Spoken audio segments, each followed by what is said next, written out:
मानव जीवन को सरल और मधुर बनाने वाले देश और जगत के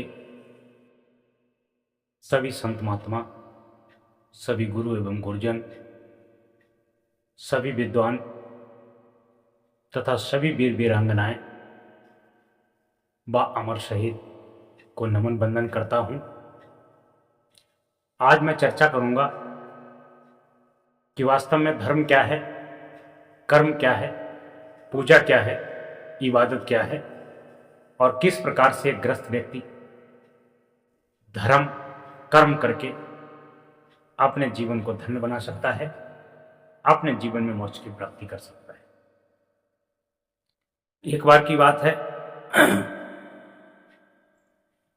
एक तपेश्वरी संत महात्मा जा रहे थे।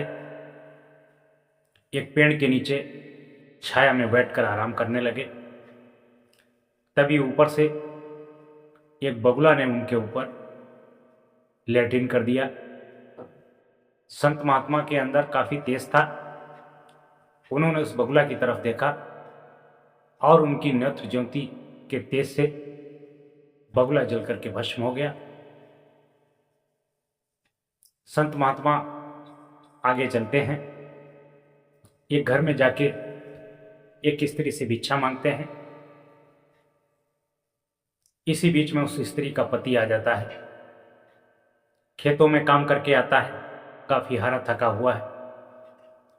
वो स्त्री जाती है, अपने पति को एक लोटा जल देती है, आराम करने को कहती है, एक सफेद गमछा देती है कि हाथ मुंह धो लो, मैं आपके लिए भोजन लाती हूं। जब पति आराम से बैठ जाता है, हाथ मुंह धो के खाना खाने के लिए तैयार होता है, पत्नी घर में जो व्यवस्था थी थाल में सजा करके रोटी पानी दाल सब्जी लाती है और पति को भोजन कराना प्रारंभ कर देती है। उसके बाद में पति की आज्ञा लेकर के पति से अनुरोध कहती है कि दरवाजे पर एक भिखारी खड़ा हुआ है, मैं उसको भिक्षा दे आऊं। तब उसका पति उसे आज्ञा देता है कि जाओ उस भिखारी को भिक्षा दे आओ। इतने में करीब करीब आधे घंटे का समय व्यतीत हो जाता है। भिखारी अहंकारी एक बगुला को भस्म कर दिया। उसकी वजह से उसके अंदर अहंकार भी था, तेज भी था कि दुष्ट मूर्ख लड़की मुझको नहीं जानती है, मैं इतनी देर से इंतजार कर रहा हूं, ना भिक्षा देना होता तो मना कर देती। वही महिला अपने तेज और पति के सतीत्व पर अपने कायम रही। उसने कहा, बाबा मुझे वो पेड़ पर बैठी बगुली ना समझो, जो तुमने देखा और वो जल गई। उस बाबा ने उसको दंडवत प्रणाम किया कि बेटी ये बताओ ये तुम्हें कैसे पता। तब उसने कहा कि मैं देखने में साधारण स्त्री हूं पर पतिव्रता हूं। पतिव्रता के आगे दुनिया की सारे तप जप भक्ति हल्की पड़ जाती है। उस महात्मा ने उसको दंडवत प्रणाम किया कि वास्तव में आप साक्षात्कार देवी हैं, मुझे माफ करना। कहने का भाव है,